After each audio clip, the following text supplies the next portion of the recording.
किसान एवं बागवान भाई बहनों नमस्कार। कृषि दर्शन कार्यक्रम में आप सभी का अभिनंदन है। आज हम बहुत ही महत्वपूर्ण विषय पर बातचीत करने जा रहे हैं। इस कार्यक्रम में फसलों के संबंध में, बागवानी के संबंध में हम चर्चा करते हैं, लेकिन कृषि के साथ साथ अतिरिक्त आय के संसाधन कुछ ऐसे हैं जिनसे यदि हमारे किसान साथी जुड़ते हैं तो वो अच्छा लाभ कमा सकते हैं। ऐसा ही एक व्यवसाय है मौन पालन।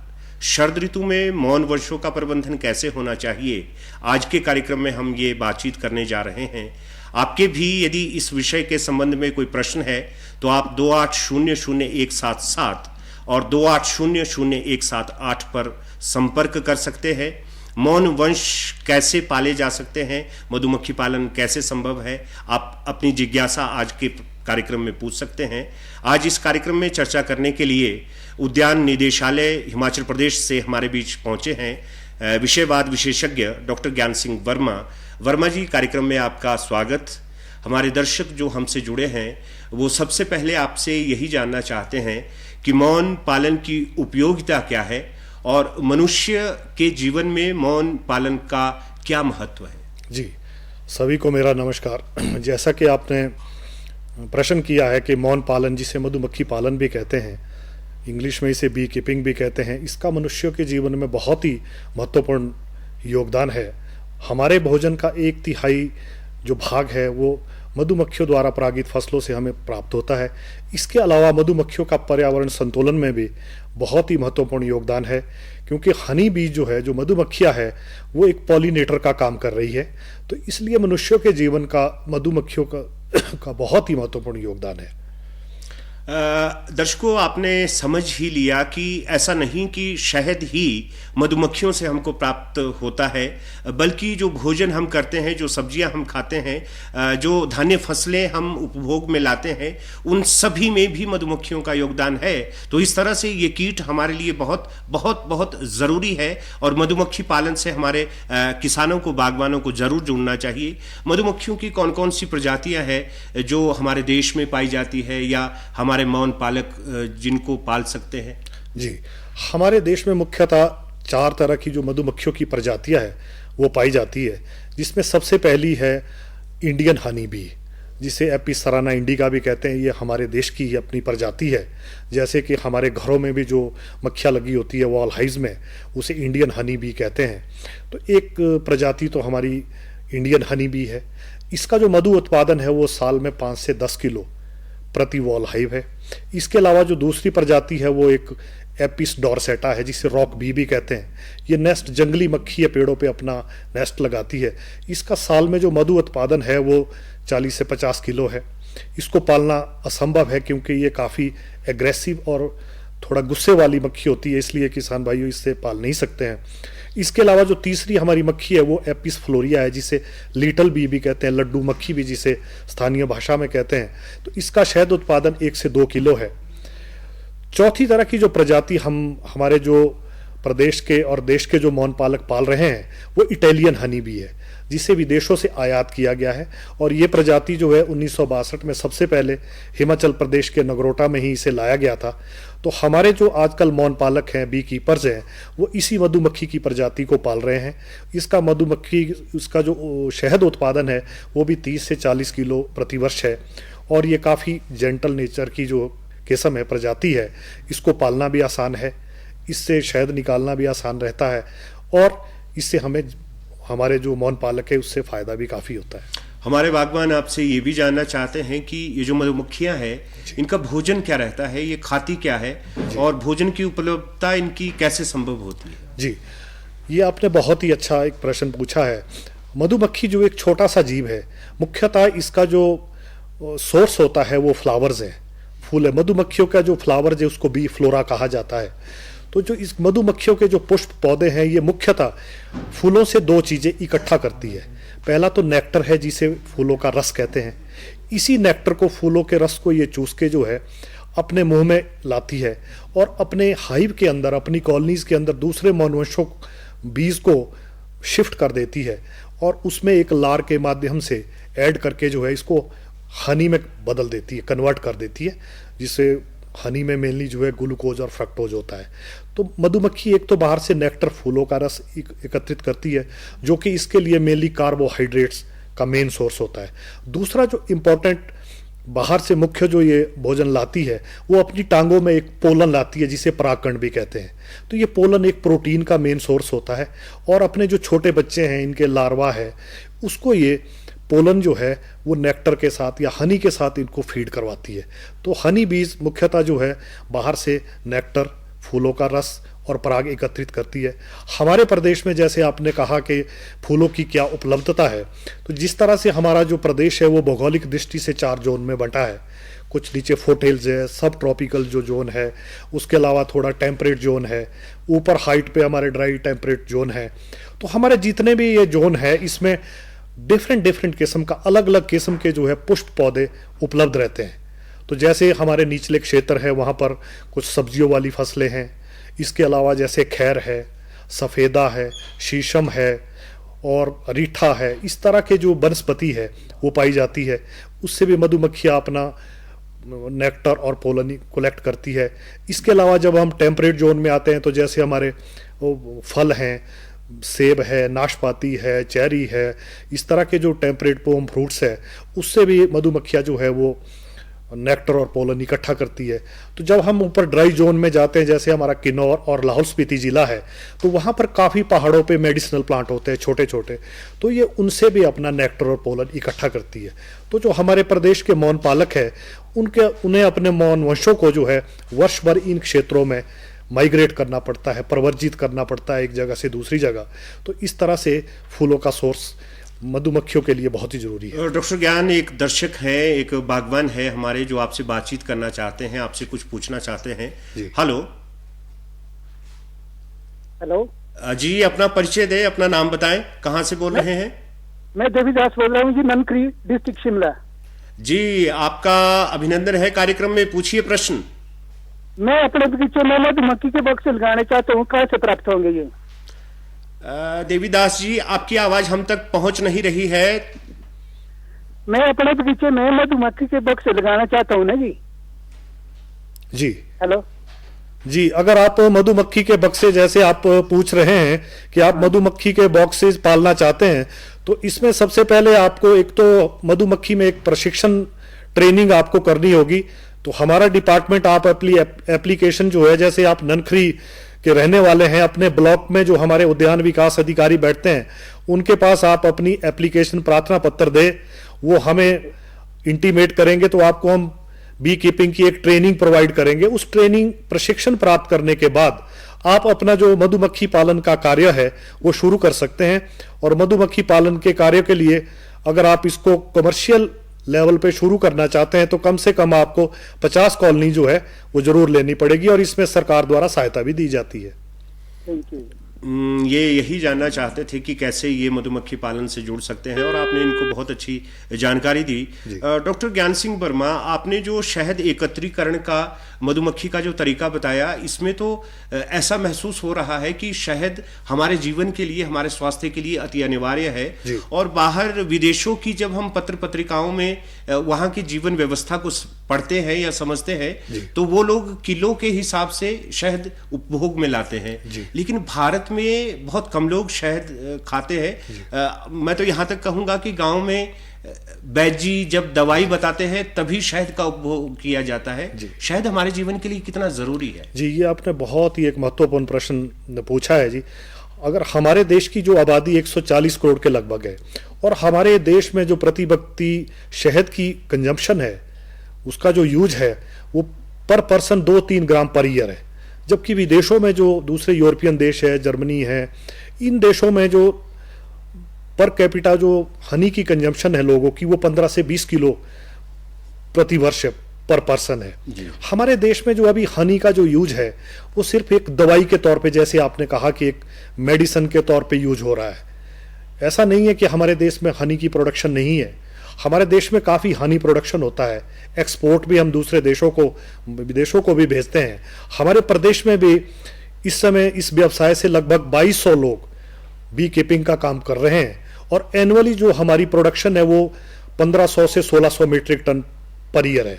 लेकिन अभी हमारे जो कल्चर में या हमारे कंजम्पशन में लोग इसका हनी का इतना यूज नहीं कर रहे हैं, जबकि हम हर घर के अंदर हनी का होना बहुत ज़रूरी है, क्योंकि ये हमारे स्वास्थ्य के लिए बहुत ही अच्छी चीज़ है जी। शहद का जो सेवन है हमारे स्वास्थ्य के लिए भी अच्छा है जी। और जिस दवाई का यूज हम शहद के साथ करते हैं, जैसे आयुर्वेद में जो है शहद को अमृत कहा गया है, योग वाही भी इसे कहा गया है कि भाई अगर किसी दवाई के साथ हम शहद को यूज करते हैं तो उस दवाई की जो पावर है, वो शक्ति है, वो 4 गुना बढ़ जाती है। इसीलिए शहद को योग वाही कहा जाता है। जी। हमारे जो दर्शक हमसे जुड़े हैं वो आपसे ये भी जानना चाहते हैं कि मधुमक्खियों से हम मात्र शहद ही लेते हैं या कोई और पदार्थ भी है जो हमको प्राप्त होते हैं? जी, शहद तो मधुमक्खियों का एक बहुमूल्य पदार्थ है ही। इसके अलावा हमें और भी बहुत से महत्वपूर्ण पदार्थ प्राप्त होते हैं, जैसे कि वैक्स है, मोम है, जो मधुमक्खियां अपने पेट से निकालती है। जब ये मधुमक्खियां हनी कंज्यूम करती है, हनी को खाती है, तो बाहर इनके एक मोम की ग्रंथियां होती है पेट में, जिसे वैक्स ग्लैंड कहते हैं, तो वहां से ये मोम निकालती है। और इस मोम का यूज जो है इंडस्ट्री में, कॉस्मेटिक में, काफ़ी चीज़ों में मोम का यूज होता है। इसके अलावा जो दूसरा पदार्थ है वो रॉयल जेली है। रॉयल जेली भी एक बहुत ही न्यूट्रिशियस सब्सटेंस है। जो मधुमक्खियां वर्कर बीज होती हैं, उनके एक सिर में ग्लैंड होता है, जिसे ग्रंथि होती है, जिसे हाइपोफ्रेंजियल ग्लैंड कहते हैं। तो ये जो रॉयल जेली है, इसका चाइना और दूसरे देशों में काफ़ी उत्पादन हो रहा है। ये भी एक बड़ा ही न्यूट्रिशियस सब्सटेंस है और इसकी इंटरनेशनल मार्केट में बहुत वैल्यू है। इसके अलावा तीसरा जो पदार्थ है वो बी वेनम है, जो मधुमक्खियों का जहर है। ये भी एक दवाई का काम करता है। इससे arthritis, joint pains, cholesterol level को रिड्यूस करने में इसमें भी इसका अभी एक जो रिसेंट स्टडी हुई है, जो ये मधुमक्खियों का जहर है बी वेनम, ये एड्स को कंट्रोल करने में भी काफ़ी इसका फायदा देखा गया है।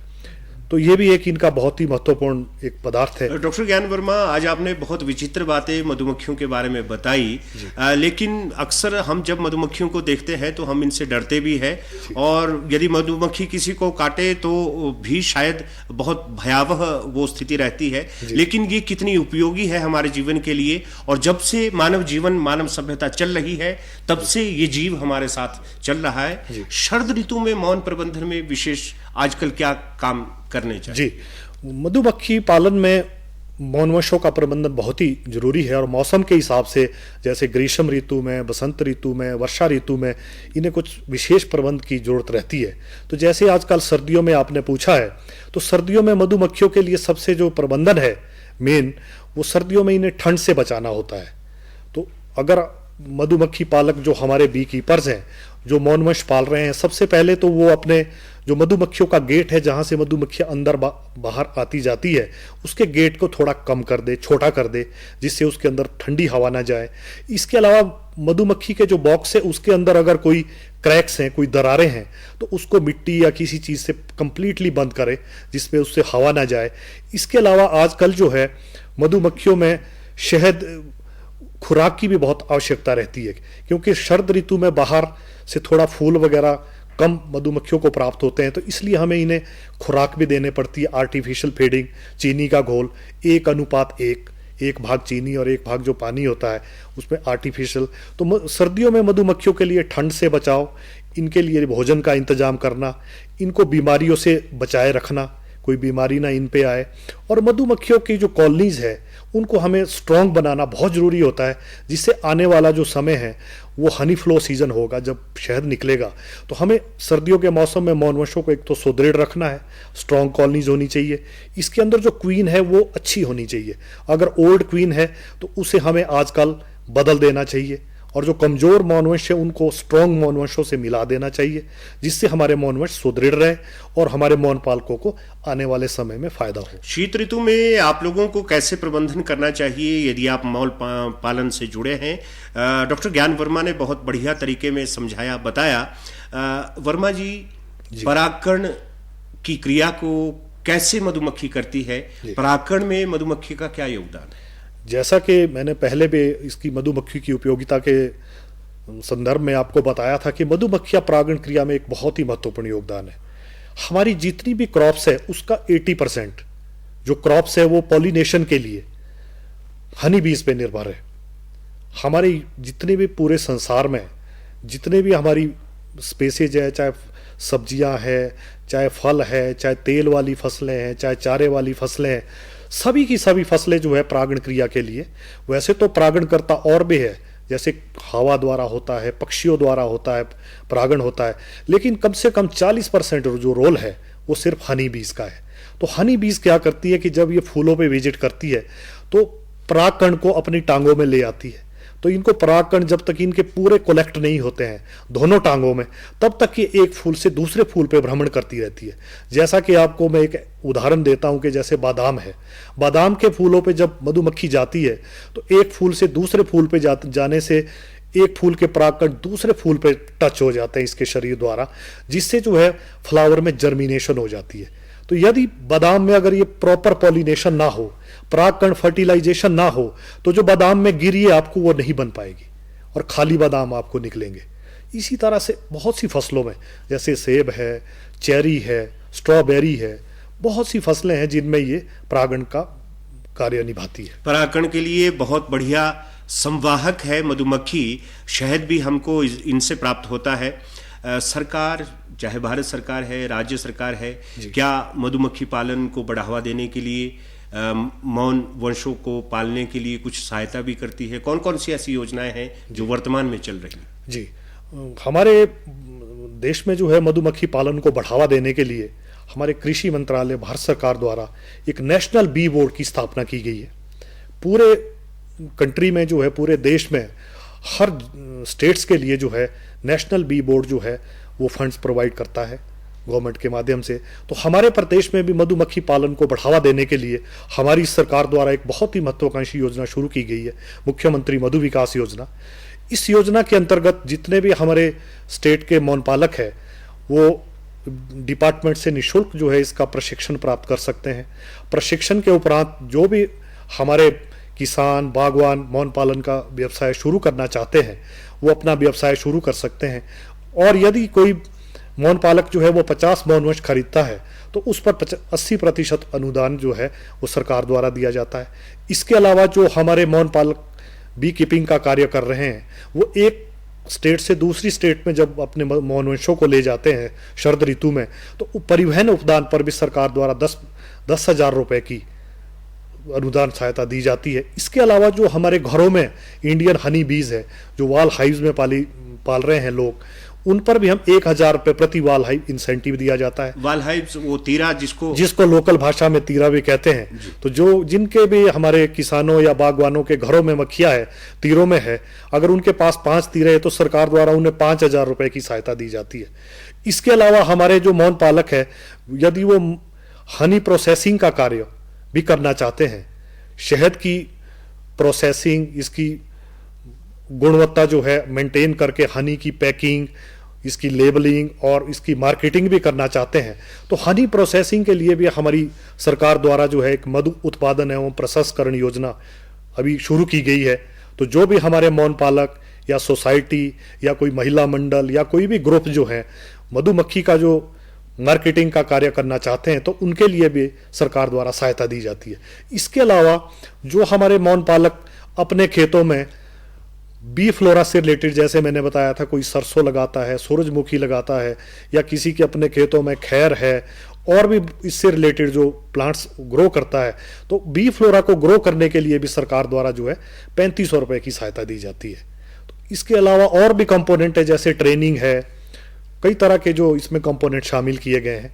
तो हमारे प्रदेश में मौन पालन को बढ़ावा देने के लिए सरकार द्वारा जो है काफी योजनाएं चलाई जा रही हैं। आप इतने वर्षों से विभाग में कार्य कर रहे हैं, हमारे दर्शक जो जुड़े हैं वो आपसे जानना चाहते हैं कि प्रदेश में कितने ऐसे मौन पालक हैं जो सफलतापूर्वक इस कार्य को कर रहे हैं और उनका स्तर क्या है? कौन सा ऐसा जिला है जिसमें बहुत अधिक मौन पालन कर रहे हैं लोग? क्या स्थिति है प्रदेश की? हमारे प्रदेश में, जैसे आपने प्रश्न किया कि हमारे प्रदेश में वैसे तो हमारे हर घरों में ही वाल हाइव जिसको तीरे कहते हैं, कुछ लोगों ने एज ए हॉबी, क्योंकि बी कीपिंग एक ऐसा प्रोफेशन है एज ए हॉबी और इस तरह से ये रिवार्डिंग भी है, और एक मौन पालन एक ऐसा व्यवसाय है जिसके लिए जमीन की आवश्यकता भी नहीं है। तो हमारे प्रदेश में इस टाइम 2200 जो मौन पालक है, किसान जो है हमारे कमर्शियली बी कीपिंग का काम कर रहे हैं और साल में 1400 से 1500 मीट्रिक टन वो शहद का उत्पादन कर रहे हैं।